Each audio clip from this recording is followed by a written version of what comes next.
Hello, I'm Amy Sebring. I'm Chief Operating Officer at William & Mary. And here with me today is Chelsey Burk, Deputy Athletics Director. We wanted to spend some time with you today providing a common understanding of the overall financial structure of William & Mary Athletics and to develop a common vocabulary around sources and uses, revenues that come into the department to support the athletics program, and how those dollars are expended. So first wanted to spend some time around the three major sources of revenue. The athletics department is funded through three main streams of revenue, the first being institutional support. Institutional support is predominantly made up of revenue from student fees and a little other direct support that comes directly from the institution. Operating revenue is one component of generated revenue, which will become important as we go through the overall construct of the athletics department budget. But operating revenue is what I think of as game day revenue. It's ticket sales, it's revenue from concession, it's sponsorships, broadcast revenue.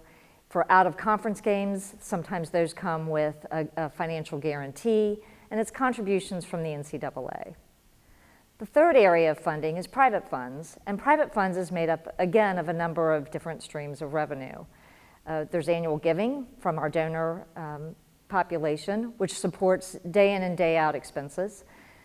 There's also endowed funds, which we invest, and the income from those endowments generate annual income that goes into the department to, again, support overall operations. And then there's tribe club reserves. For private funds that are built up over time, if they aren't expensed in a given year, the department is able to pull on those reserves in years where there's a shortfall in other revenue streams if they need those dollars to cover operating costs.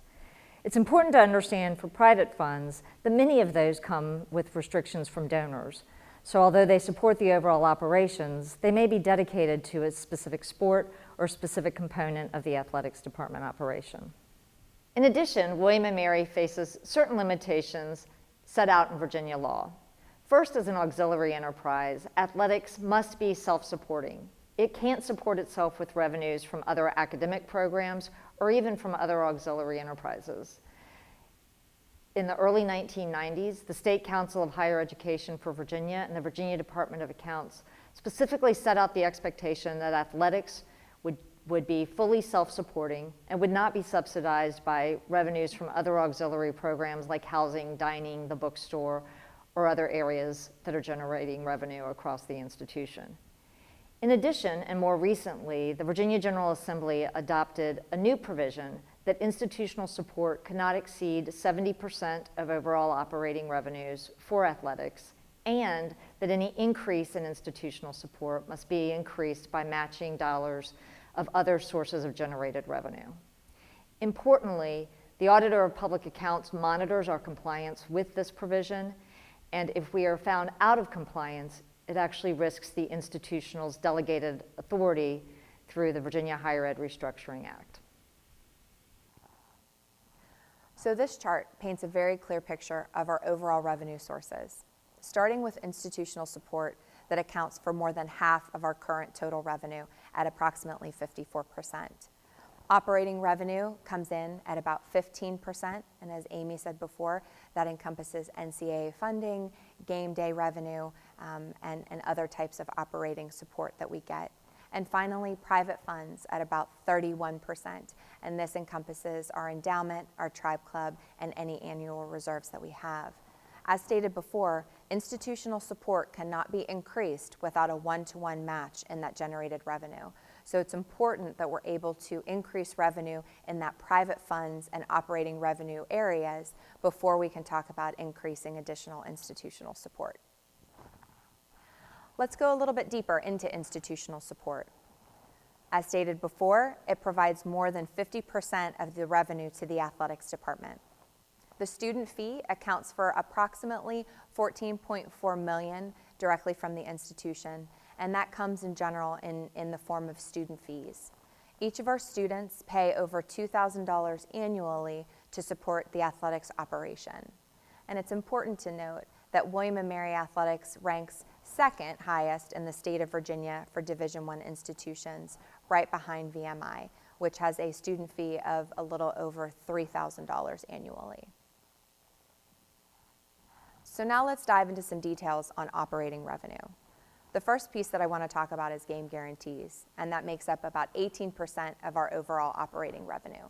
This comes directly from games that are contracted by Power 5 institutions for football and men's basketball. We are seeing some increases in other areas of the department, such as women's basketball, with opportunities to go out and secure those game guarantees. And some of our other sports as well have been able to see game guarantees in the events that they've played and competed in. However, this mainly stays with football and men's basketball. The second piece of operating revenue comes from NCAA funding, and this is about 30% of that operating revenue. This relates directly to the revenue produced from the NCAA March Madness tournament. And obviously, with that tournament not occurring last year, this had some very negative effects in our overall operating revenue areas for fiscal year 20. And finally, event revenue, which makes up over half of our operating revenue. And this consists of tickets, parking, concessions, sponsorships, royalties, things that are directly experienced when everybody is able to meet on campus. And unfortunately, this has also been affected by COVID-19, with us not being able to gather together for game day events just yet. Private funding is really broken up, as Amy said, into endowment funding and tribe club revenue, as well as tribe club reserves. And this chart is going to explain the tribe club annual giving over the past 5 years as an average. As you can see, tribe club annual giving is often very sport specific, with our donors and supporters wanting to give to the program that they most are attached to. Our highest levels of annual giving come, as you can see from the chart, to football and men's basketball, followed closely by baseball. But again, this is giving everybody just a brief picture of annual giving for our sports over the past 5 years. Endowment support also has a tendency to be restricted to teams. This chart is explaining exactly what we're able to spend from the endowments each year. So this isn't the corpus, this is really talking about exactly what we're able to spend as part of our budget this year, or each year. And as you can see, football is just under $1.4 million. And again, this is looking at a 5-year average, but just under $1.4 million for their endowment. And so there have been a significant amount of giving to football over the past number of years. That can equate to, obviously, football having a large number of alumni with roster sizes of up to 100. We have pretty big graduating classes each year when compared to some of our other sports, but football really has kind of eclipsed the rest of our endowments over the years, and you can see that by this chart. So now I'd like to talk about our 3 major sources of expenditures. The first major source is salaries and benefits, and this is really referring to coaches, medical staff, our strength trainers, our administration, compliance, and academic advisors. So really everybody who affects our student athletes on a daily basis. The second is our operating expenses, and this encompasses team travel, operating and maintenance of our facilities, equipment, recruiting expenses, so anything that really helps our athletic department operate daily. And finally, scholarships. And scholarships encompasses tuition, fees, room, board, textbooks, and can also include summer school. As you can see, our personnel costs are the largest chunk of our operating expenditures, with salaries and benefits taking up 36% of our overall operating budget, with scholarships as a close second at 34%, and then operating expenses coming in at about 30%. And this makes sense because our staff are kind of the most important thing. They're the frontline workers when dealing with our student athletes and making sure that they have a great experience. But it's important to note that key William & Mary staff to student athlete ratios are well below our CAA peers. So although it is our highest expenditure, we are falling behind some of our CAA peers in some of these ratios with academic services, athletics performance, and sport medicine. And William & Mary Athletics supports 24% more student athletes than most of our CAA peers. So as we stated before, COVID-19 has had some negative effects on our overall financial outlook, starting with last year. We were able to, because of Tribe Club reserves, as we lost out on some of that operating revenue, we were able to get to a good place in fiscal year 20. However, as you'll see in a future slide, we are getting to the point where we can no longer rely solely on those Tribe Club reserves. And so in fiscal year 21, we're anticipating about a $1.9 million deficit that we are in the process of trying to overcome, either through cuts to our operating budget or through plans to fundraise more in this year.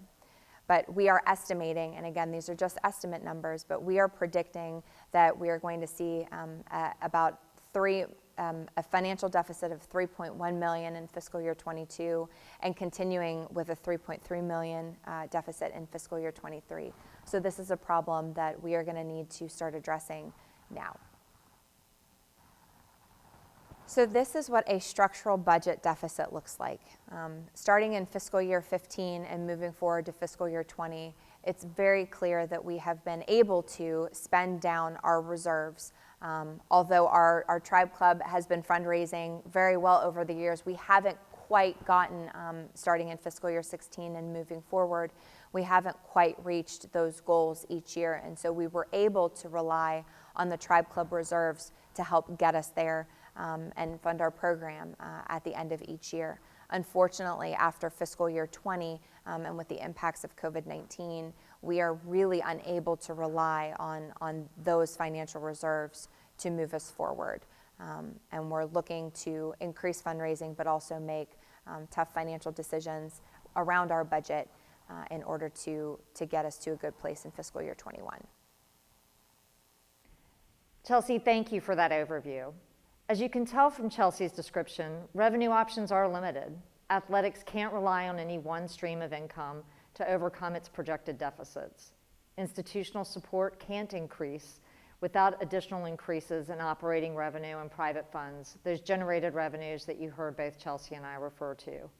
Operating revenues in the short term will be compromised by the ongoing impact of the pandemic, and private funds, although certainly an important part of our existing and future revenue streams, do have limitations if they are restricted to specific sports.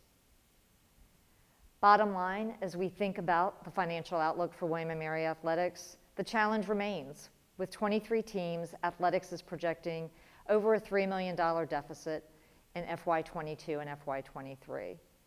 Restoring any of the teams that we've slated already for potential reduction would only perpetuate those financial issues. So the solution, we must redouble our efforts to raise funds for each of our teams.